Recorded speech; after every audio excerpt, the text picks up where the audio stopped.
Hi everyone, it's Karen from the Colorado Coalition Against Sexual Assault. I hope that you had a great weekend. Just wanted to touch base with our weekly public policy podcast and let folks know that we do have a meeting today with Representative McCann regarding her bill on human trafficking. It's been really fantastic to be able to work with her and talk about her goals with this bill and ways that we can collaboratively create improvements so that we're really supporting victims of human trafficking in our states.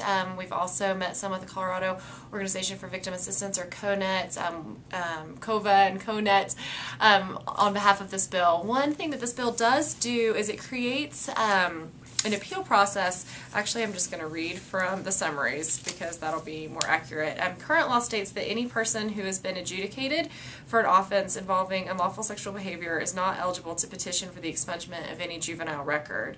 This bill creates an exception to the ineligibility for a person who demonstrates to the satisfaction of the court that at the time he or she committed the offense, he or she had been sold, exchanged, bartered, or leased by another person for the purpose of performing the offense, or was coerced by another person to perform the offense. So what this initial draft of this bill does is it creates a process for juvenile records expungement. So if we had a juvenile that was a victim of commercial sexual exploitation, it can create a process for those records to be expunged if she or he has a human prostitution conviction. So maybe we have a teen that's convicted of prostitution, but yet we really know that that person or that individual is a victim of commercial sexual exploitation of a child.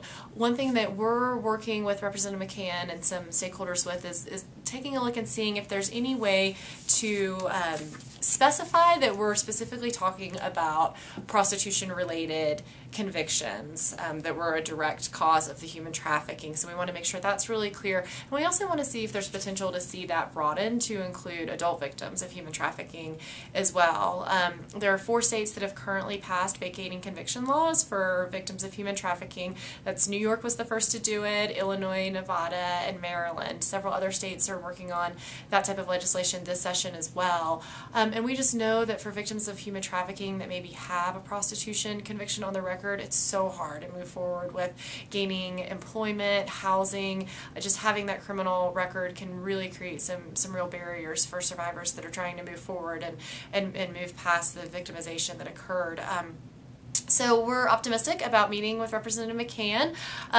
I think that because human trafficking in a lot of ways is still new to states and looking at their statutes, I think getting our statutes where they need to be on this issue is a longer process, and we're not going to see it happen overnight or just in this 2012 legislative session. But I think because we're having some really good conversations with our partners at CONET, with legislators like Representative McCann and with other concerned folks in the state, I think we're making some real steps towards improvement in addressing the issues of human trafficking. And our interest is really how victims of sex trafficking can move forward. So thanks for your interest. If you'd like to learn more about what we're doing, please feel free to contact me anytime, advocacy@ccasa.org. I will mention that this bill on human trafficking and prostitution has been calendared for its first hearing on February 14th, Valentine's Day, I believe.